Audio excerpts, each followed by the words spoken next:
नमस्कार दोस्तों, ये बात तो हम सभी लोग जानते हैं कि पृथ्वीराज चौहान ने मोहम्मद गौरी की सेना को 20 से 22 बार युद्ध में पराजित किया था। लेकिन क्या आपको पता है कि पृथ्वीराज चौहान की मृत्यु के बाद उनकी पत्नी संयोगिता का क्या हुआ? 1192 के त्रान के द्वितीय युद्ध में जयचंद जैसे गद्दारों ने मुस्लिम आक्रमणकारियों के साथ मिलकर इनको युद्ध में पराजित कर दिया। पराजित करने के पश्चात पृथ्वीराज चौहान को बंदी बनाने के बाद मोहम्मद गौरी ने इनकी आंखों को गर्म लोहे से दाग दिया। पृथ्वीराज चौहान के बारे में कहा जाता था कि वो शब्द भेदी बाण चला लेते थे। इसको परखने के लिए मोहम्मद गौरी ने पृथ्वीराज चौहान को अंधा करने के बाद उनसे निशाना लगाने को कहा।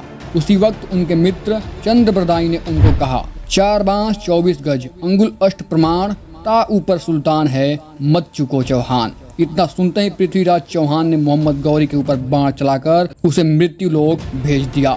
जैसे ही मुस्लिम सैनिक पृथ्वीराज चौहान और चंद्रबरदाई को मारने आते, उन दोनों ने तलवार एक दूसरे को घोंप दी और वीर गति को प्राप्त हुए। पृथ्वीराज चौहान की मृत्यु की खबर सुनते ही पृथ्वीराज चौहान की पत्नी संयोगिता का क्या हुआ, यह शब्दों में बयां करना मुश्किल है। वह पूरी तरह टूट गई क्योंकि उसके पिता भी उसके पक्ष में नहीं थे। पृथ्वीराज चौहान की मृत्यु के बाद संयोगिता के पास निर्णय पर अमल करने के लिए ज्यादा समय नहीं था। दूसरी तरफ मोहम्मद गौरी का सेनापति कुतुबुद्दीन ऐबक रानी संयोगिता और अन्य हिंदू औरतों को अपने हरम में लेने के लिए उतावला हो रहा था। लाल किले के चारों तरफ यमुना नदी का बहता पानी और किले की विशाल दीवारें ऐबक को हताश कर रही थी। वहीं दूसरी तरफ संयोगिता और साथियों ने मिलकर लाल किले में विशाल चिता की तैयारियां करने लगी। इससे पहले रानी संयोगिता ने किले में प्रवेश करने के लिए बने पुल को छुड़वा दिया था।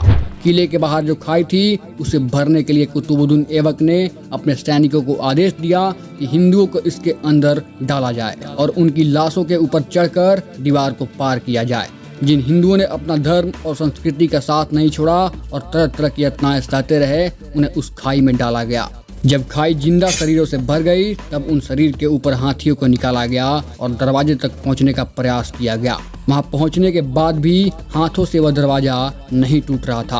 अंत में कुतुबुद्दीन ऐबक ने आदेश दिया कि राजा जयचंद्र के पुत्र धीरचंद्र को दरवाजे के सामने खड़ा किया जाए और उसके शरीर पर हाथियों से वार करवाया जाए। इनका दोगलापन देखिए।